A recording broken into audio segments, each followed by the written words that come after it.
Well, he might be one of two because there were two Ball brothers on the floor last night, of course, in Chicago. Lonzo for the Bulls and LaMelo for the Hornets. And there was one possession, or sort of two possessions, that really just showed the brilliance of these two players. It is first Lonzo Ball. You see him in the corner there, getting an open pass, knocking down a three. And then just with no break in the action, LaMelo takes the ball out, little drive, Bridges, kicks it back out. And then LaMelo hits a three right there as well. Back-to-back Ball brothers. Jalen, I loved seeing this sibling rivalry play out in high school, overseas, and now here it is, right on an NBA stage. I love it so very much, especially since there only been approximately 4,000 people to ever play in an NBA game.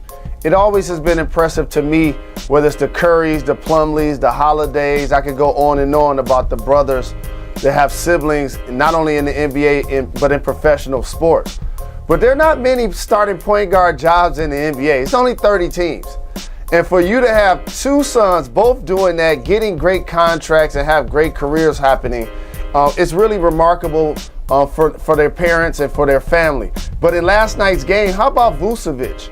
He's always been a scorer and a guy that could get you that 20 and 10 in particular in Orlando. But adding that three ball, didn't miss from three land. And like I told you, DeRozan and Levine, they're going to be 20-25 every night. It's just about the efficiency. So the Bulls, again, for a lot of people, seem to be a surprise. They'll come back to the pack some. They're not going to be a top 3 team in the Eastern Conference, but they have a legitimate chance to be number 4 or so. And it's great to watch how they continue to mature and grow as a roster. Now, listen, I'm not going to sit here and lie into a microphone. I may have had some not nice things to say about LaVar Ball during the sort of peak of his popularity, and I may have doubted the success of all of his sons, but guess what? I was wrong, and he was at the game last night with a hat on that says, "I told you so." He's got a hat on that says, "I told you so," and a picture of two of his sons on his sweatshirt, along with his wife, Tina, who's dealt with some health issues. Just put yourself in the head of LaVar Ball. What's he thinking right now? It's an incredible feeling, Jacoby, and I told you so is exactly right, because he did just that.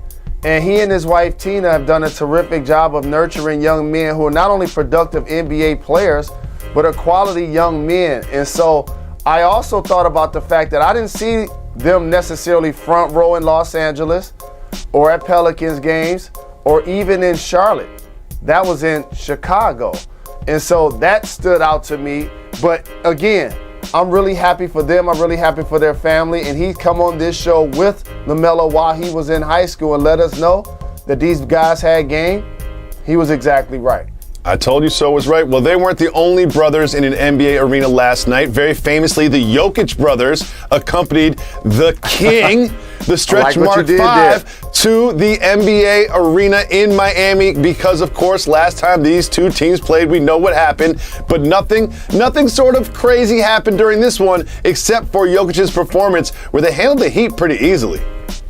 They did, and since we're on the brothers theme, the Morris brothers also obviously got tangled up with Jokic and whatnot. And one of them wasn't playing. Tyler Hero wasn't playing. Jimmy Butler wasn't playing. But how complete of an offensive weapon is our king, our guy, before he went mainstream, the Joker, this year's reigning MVP. So you lose Michael Porter Jr., now all of a sudden, everybody just moving. Everybody just cutting. Aaron Gordon getting dunks. Will Barton making plays. Monte Morris making plays. With the Heat being shorthanded, this is still a quality win by the Denver Nuggets. They played so well in the bubble. You remember that run that they went on. And last year, obviously, Murray went down. And now we get this news about Michael Porter Jr., who's out indefinitely. I feel bad for the reigning MVP because with Porter Jr. out and Murray, still no real timetable when he'll be back, although he is working out.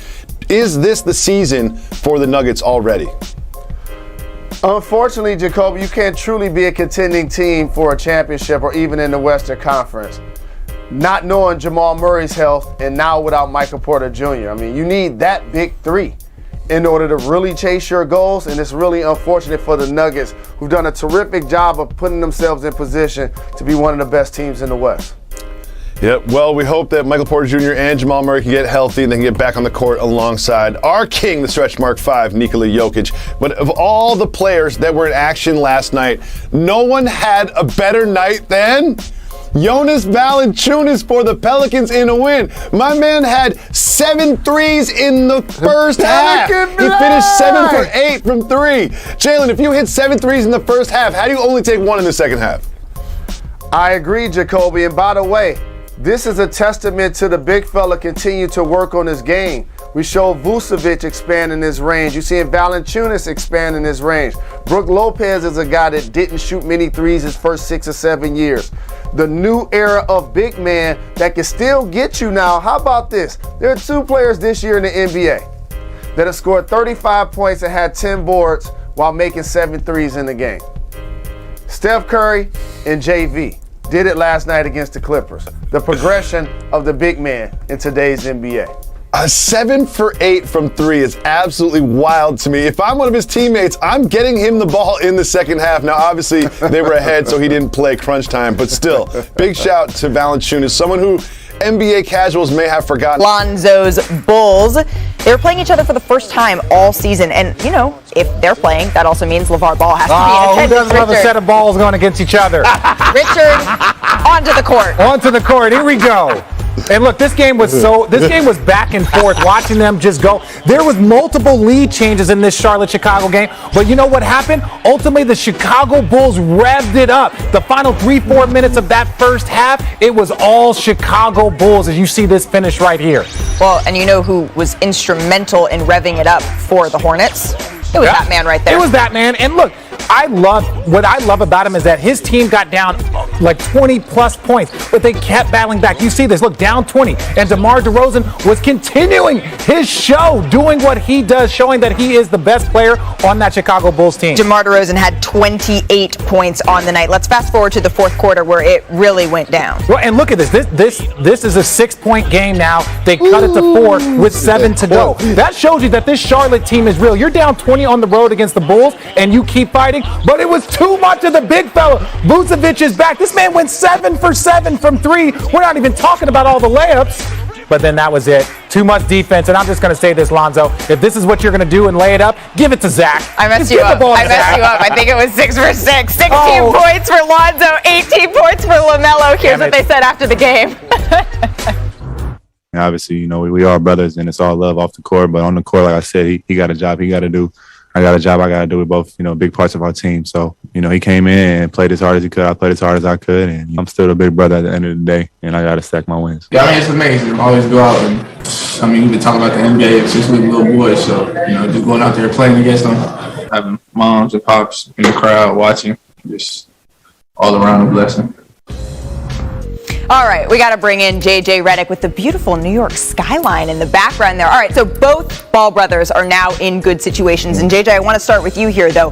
Who would you rather have as you're looking towards their outlook in building a franchise of those two brothers? Well, LaMelo, for sure. And I would say this, the Bulls are built for short-term success right now. You certainly have to look at Zach LaVine's upcoming free agency and how that plays out. But the Hornets have 2 foundational pieces in LaMelo Ball and Miles Bridges, who's made a big jump this year.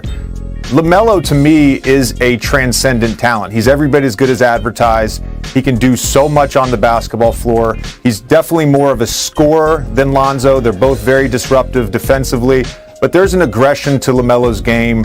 And to me, he is the bigger star of the 2 brothers. All right, Richard, you agree? No, I completely agree. I disagree a little bit when JJ says that they're built for short-term success, because I do believe that the Bulls have a young core. Lonzo is young. I know DeMar is older, but Zach LaVine is young. Vucevic isn't 30. So when you look at this team and you're just saying like, okay, like short-term, long-term, I think everything in the success kind of range is about 5 to 7 years. Right. And I think that the Chicago Bulls are built for long-term success because as DeMar kind of fades, you would imagine that Zach LaVine or some of these young players can continue to grow. But yes, I would agree with him when I say that LaMelo Ball, he is all box office. He is one of those guys that will be the face